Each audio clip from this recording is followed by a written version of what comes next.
Bonjour à tous et bienvenue sur boursicoté.com pour cette nouvelle analyse technique du CAC 40 en clôture.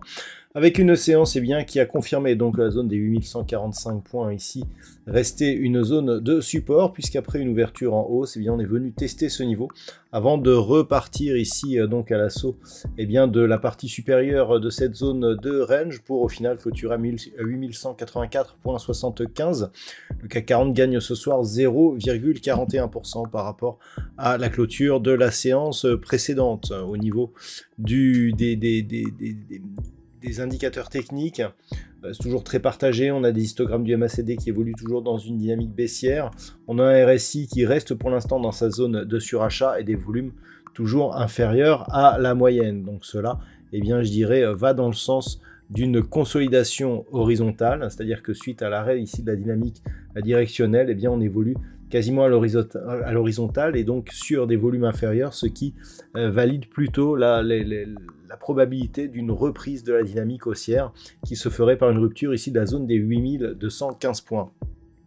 Au niveau du palmarès des valeurs, c'est Kering qui prend la tête du CAC 40 aujourd'hui avec un gain de plus 3,15%, suivi par BNP Paribas qui gagne 2,91% suite à un rehaussement de recommandations. Derrière, Renault, Vinci ou Pernod Ricard sont sur des hausses aussi assez intéressantes. Au niveau des plus fortes baisses, c'est Stellantis, le gagnant du jour, moins 2,10%. Derrière, Carrefour, moins 0,8% et d'autres valeurs sur des pertes proches de 0,5% comme Hermès, LVMH ou Total Energy. On le voit, le luxe qui bride encore le CAC 40 et qui est en sous-performance notoire par rapport à d'autres indices comme le DAX par exemple. Donc, tant que l'on est plombé ici, on reste dans cette zone de range. On va se rapprocher petit à petit du support oblique. Là déjà, je vous indiquais que sur ces 2 jours, c'est la zone des 8092 points c'est sur laquelle il fallait faire attention. Cette zone n'a pas été attaquée.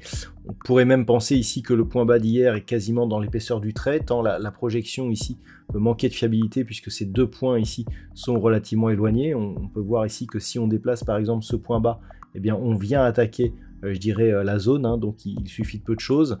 Pour l'instant, en tout cas, ça reste tel quel.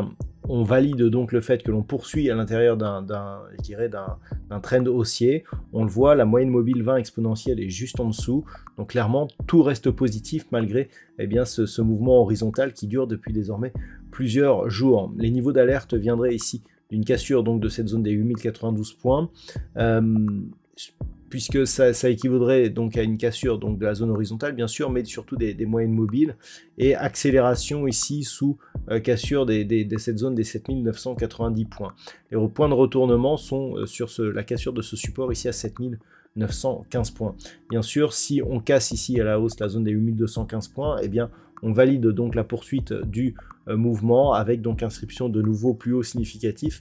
Peu d'objectifs à définir tant la volatilité est faible et que nous sommes sur des niveaux qui n'ont jamais été cotés si les cours cassent ici cette zone des 8215 points. En termes de stratégie de trading, ce qu'il convient de faire actuellement, c'est toujours d'acheter ici ce support des 8145 points en prenant au minimum donc des profits partiels sur cette zone des 8215 pour essayer de valider ici une poursuite de la dynamique. On achète donc à 8145 avec comme point d'invalidation la rupture des 8092 points. Voilà donc ce que l'on peut dire pour aujourd'hui sur cette séance. D'un point de vue statistique, c'est assez neutre. On a peu d'occurrences et le peu d'occurrences nous donne assez peu, je dirais, d'informations d'un point de vue directionnel. On voit que la hausse redevient petit à petit le sens prioritaire à privilégier pour les prochains jours, mais franchement il y a très peu de conviction sur cette étude statistique. Voilà donc ce que l'on peut dire pour ce soir. Je vous souhaite de passer une bonne soirée. On se retrouve dès demain pour d'autres analyses techniques, toujours sur le site boursicoté.com.